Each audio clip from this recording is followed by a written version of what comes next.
Estamos de volta, direto aqui da fazenda da Epamig, em Três Pontas, onde vai acontecer a Expo Café 2022. O encontro promete trazer soluções, muita tecnologia para o atual cenário do agronegócio. É isso aí, Camila. E um dos assuntos abordados é a expectativa da colheita de café em Minas, que esse ano deve ser menor. A expectativa é que haja redução de 20% da produção. Confira. Segundo o levantamento sistemático da produção agrícola, o LSPA, do Instituto Brasileiro de Geografia e Estatística, IBGE, a estimativa para a produção brasileira de café da safra 2022-2023 baixou para 2,1%. Os dados são em comparação com a projeção de março. Já a produção deve ter alta de 12% em relação a 2021. O levantamento acredita que o Brasil deva produzir 3,3 milhões de toneladas em 2022, ou seja, 54,9 milhões de sacas de 60 quilos. O estudo projeta a produção de 2,2 milhões de toneladas de café arábica, ou 37,4 milhões de sacas de 60 quilos. É um declínio de 3,5% em relação à estimativa do levantamento de março, mas um crescimento de 16,7% em relação a 2021. Apesar da alta, o potencial de crescimento era maior, já que a safra de 2022 seria de bienalidade positiva, quando os pés de café dão mais frutos no ano e menos no ano seguinte. Para o Canéfora, a estimativa da produção de abril ficou em 1,1 milhão de toneladas, ou seja, 17,5 milhões de sacas de 60 quilos, um aumento de 1% em relação ao levantamento de março e de 3,3% em relação a 2021. E agora você fica com o recado da Ruiz e Ruiz. Amigo produtor rural, eu estive lá na Ruiz e Ruiz para conhecer de perto a empresa. Acompanhe. Aqui na Ruiz e Ruiz você encontra o melhor combustível para o seu trator, maquinário agrícola e veículo. E o melhor, com um preço que faz a diferença no fim do mês, é economia garantida. Combustível de qualidade, melhor atendimento para não te deixar na mão, você só encontra aqui, meu amigo. Produtor rural, tá na hora de plantar? Tá na hora de colher? Rede Ruiz e Ruiz, o serviço que você já conhece com a qualidade que você nunca viu. É isso aí, combustível de qualidade com o melhor atendimento, você só encontra na Ruiz e Ruiz. Anota o telefone aí, 35 3241 1713.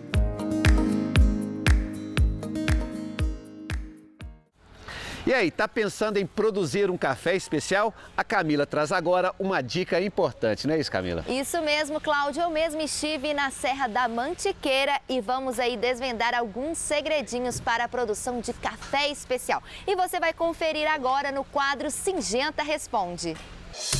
Café com TV Singenta Responde. Um oferecimento Singenta. Inovamos no café junto com você. O quadro Singenta Responde está hoje na Fazenda Palmital, em Cambuquira, para dar dicas ao produtor rural que deseja investir em cafés especiais. E quem vai dar os detalhes é o Gabriel, que é supervisor de exploração agrícola da Nucof. Gabriel, conta pra gente, qual que é o primeiro passo, a primeira preocupação do produtor rural que deseja investir em um café especial? Então, Camila, todo o início de safra ele gera uma expectativa muito grande no mercado de quanto será produzido e qual a qualidade desses cafés que serão produzidos na safra. E este ano é diferente, principalmente em função dos problemas climáticos que tivemos nos últimos tempos e também com a elevação dos custos dos insumos e até mesmo a garantia do fornecimento dos mesmos. Nos próximos dias, a maioria das regiões cafeeiras do Brasil iniciarão as etapas de colheita e pós-colheita do café. Então, para se ter ideia da importância dessas etapas de colheita e pós-colheita, elas podem representar em até 53% do custo operacional efetivo de uma propriedade. Então, a nossa preocupação é como podemos auxiliar o produtor a elaborar um planejamento de colheita e pós-colheita que otimize o retorno de investimento dele numa etapa tão importante da produção. E na prática, como é que isso funciona? Então, Camila, nesses dias que antecedem a colheita, o indicado é que o produtor intensifique as visitas aos talhões da fazenda para acompanhar a maturação e a granação dos frutos. Então, ele deve fazer uma coleta seletiva do terço superior, terço médio e terço inferior das plantas e separar dentro dessas amostras colhidas qual é a porcentagem de frutos maduros, frutos verdes e boia. Porque diante desses dados é como o produtor irá decidir se ele colhe de uma passada só ou se ele irá regular a máquina para fazer mais de uma passada e determinar de qual será a melhor forma colhida.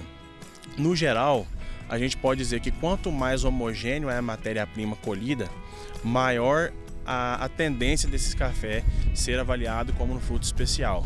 E a maturação das partes colhidas são iguais? Geralmente elas são desuniformes, principalmente devido a fatores climáticos. Então, geralmente no terço inferior da planta, a maturação é um pouquinho mais lenta.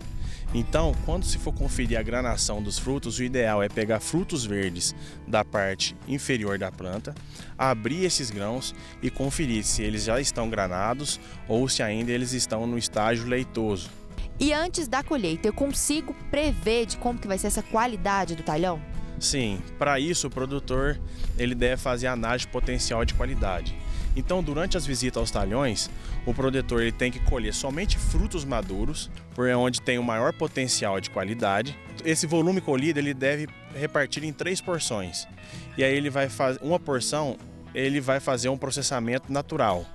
Uma outra porção ele irá fazer o processamento descascado e em uma outra porção café despolpado. Então, após a secagem dessas amostras, faça a degustação e a análise sensorial dessas amostras e juntamente com os dados do perfil de maturação da lavoura, o produtor ele irá saber quando colher e qual processamento deverá ser utilizado. E para o pós-colheita, quais são as dicas? Nessa etapa, o produtor deve tomar alguns cuidados, principalmente em manejo em terreiro. Então, existem algumas adoções de boas práticas, como número de dobras, espessura de camada do café no terreiro, controle de temperatura, enleiramento após a meia seca. Caso seja utilizado secadores, deve-se ter uma atenção aí com relação à homogeneidade de seca e o uso de temperaturas elevadas. E depois da secagem, o que é fundamental?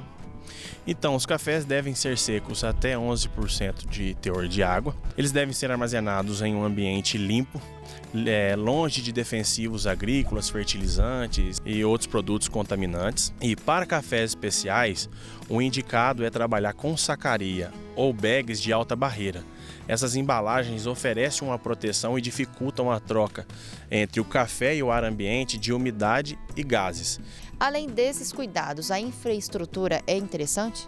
Sim, o produtor ele deve alocar e treinar os colaboradores da fazenda para a execução dessas boas práticas para a produção de cafés especiais.